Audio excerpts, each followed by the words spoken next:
me suis dit, bon, je vais faire mon gâteau normand aux pommes, aux pommes et au beurre. Peut-être même un peu de calva. Mais bon, surtout pommes et beurre. Voilà. Vous voulez que alors, je vous les montre ce qu'il y a sur ingrédients. la table? Les ingrédients, c'est important. Évidemment, on a de la farine. J'ai déjà mélangé la levure chimique, le petit sachet de levure. Du beurre, vous voyez que ça manque pas. Pourquoi il est déjà grammes. comme ça? Pourquoi il est un peu cassé? Alors je l'ai fait parce qu'il était un peu dur. Donc quand vous l'ouvrez en petits morceaux, évidemment la chaleur pénètre plus vite à cœur. Donc moi je veux un beurre mou, il se ramollit plus vite. J'ai même un autre truc d'enfer. Quand votre beurre est vraiment trop dur, vous mettez un bol d'eau chaude au micro-ondes vraiment chaud, vous le videz, le bol est chaud, vous le renversez sur le beurre et vous le laissez 1 minute. Là, il va communiquer sa chaleur, en cloche. Et ça, c'est absolument un truc génial. Mais bon, à utiliser en cas de beurre très dur. Allez, on repart. Là, j'ai 3 gros œufs qui vont être utilisés pour faire notre gâteau. Les amandes effilées, le calva avec parcimonie, bien entendu. Nos pommes, vous voyez de quelle variété il s'agit. Ça, c'est des dorés, c'est les golden. Des golden, absolument, parce qu'elles sont très douces. Elles n'ont pas d'acidité. Là, j'ai du sucre, c'est du sucre roux de la Réunion. Et puis, mon petit batteur à main, bien entendu. Alors, soyons clairs. C'est un énorme succès familial et j'espère que je vais pas le rater aujourd'hui. Je bats le fouet électrique, ça aide bien, le fouet à main. Alors, comme d'habitude, chaque fois qu'on met le sucre et l'œuf ensemble, on bat, ça blanchit, et c'est important. Pourquoi ça blanchit? C'est quoi le principe?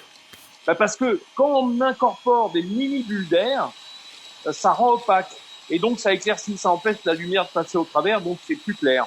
Et c'est bien ce qu'on fait en émulsionnant. Vous voyez, ça mousse. Là, vous voyez, ça mousse bien. Pourquoi? Parce que on met de l'air dedans, parce que après, dans le gâteau, cet air qui va être emprisonné dans la matière grasse, il va s'expanser à la chaleur. Il va gonfler. Vous savez bien que l'air s'expanse au chaud. Et c'est ça qui fait monter le gâteau, en plus des bulles d'eau qui vont se vaporiser. Bon, je rajoute ma farine. Voilà. Petit à petit, je l'incorpore. J'ai déjà mis la levure dedans, je vous l'avais dit tout à l'heure. Oui, avec la farine. La levure chimique, voilà. Pas de la levure de boulanger, qui a pas du tout le même effet. Là, c'est pour aider à monter. D'autant que, vu la proportion de beurre, c'est-à-dire quasiment la plaquette. Il y a intérêt un petit peu à aider. Allez, je rajoute mon beurre. Et il y a un truc que je dois vous dire. Ne vous attendez pas à ce que ça soit aussi homogène qu'une pâte à gâteau classique, parce qu'il y a beaucoup de beurre. Ça va avoir tendance à pas trop se mélanger, c'est pas grave. Ça se mélangera à la cuisson, vous voyez, ça peut être un peu tranché. Vous voyez comment ça fait? C'est pas lisse. J'y mets un petit coup de calva. Alors, voilà. Le calva, Vincent, on est d'accord, c'est de l'alcool très fort. Par rapport aux enfants, c'est pas gênant. Il faut en mettre une petite louchette. Non.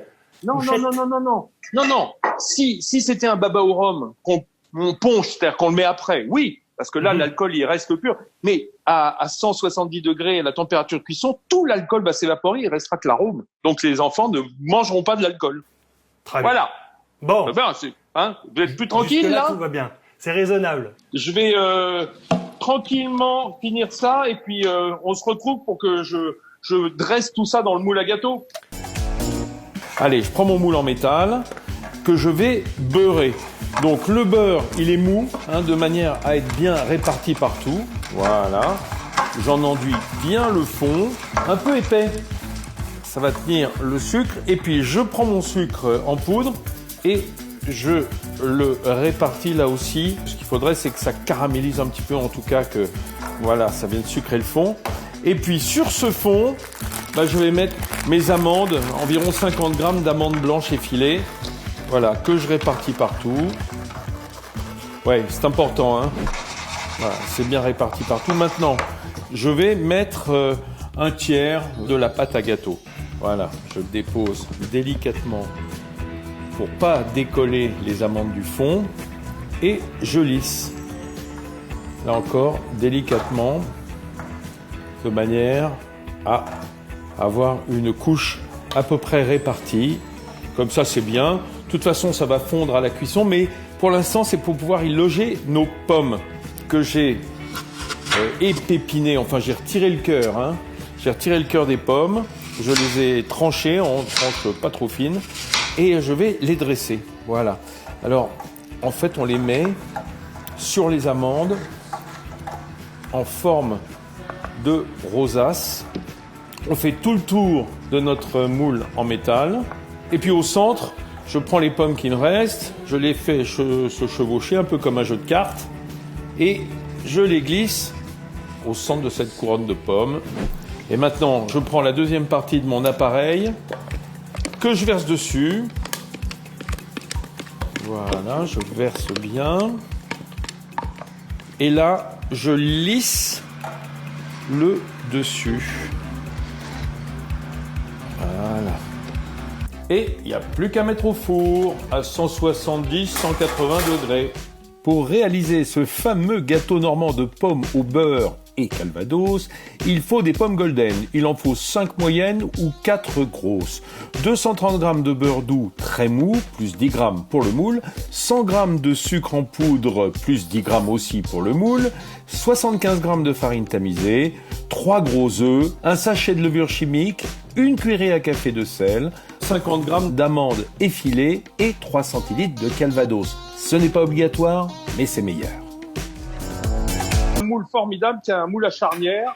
Regardez, hop, ça écarte du coup le bord qui se retire dans un premier temps. Vous voyez, hop, Ah oui, voilà. oui, pas mal. Ça c'est fait, comme dirait l'autre. Et dessus, bon, allez, je retourne. Axe.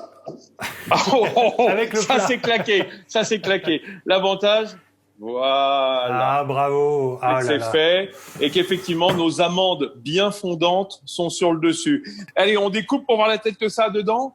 Ah, Je vous bah, j'ai rappelle bien envie que de voir, ouais. il y a surtout des pommes, hein, c'est pour ça qu'on dit gâteau de pommes, un peu de pâte quand même, mais plus pour tenir les pommes qui sont évidemment super fondantes. Voilà. Aïe, Hein, aïe, qui aïe, ont en bravo. fait confit dans le beurre.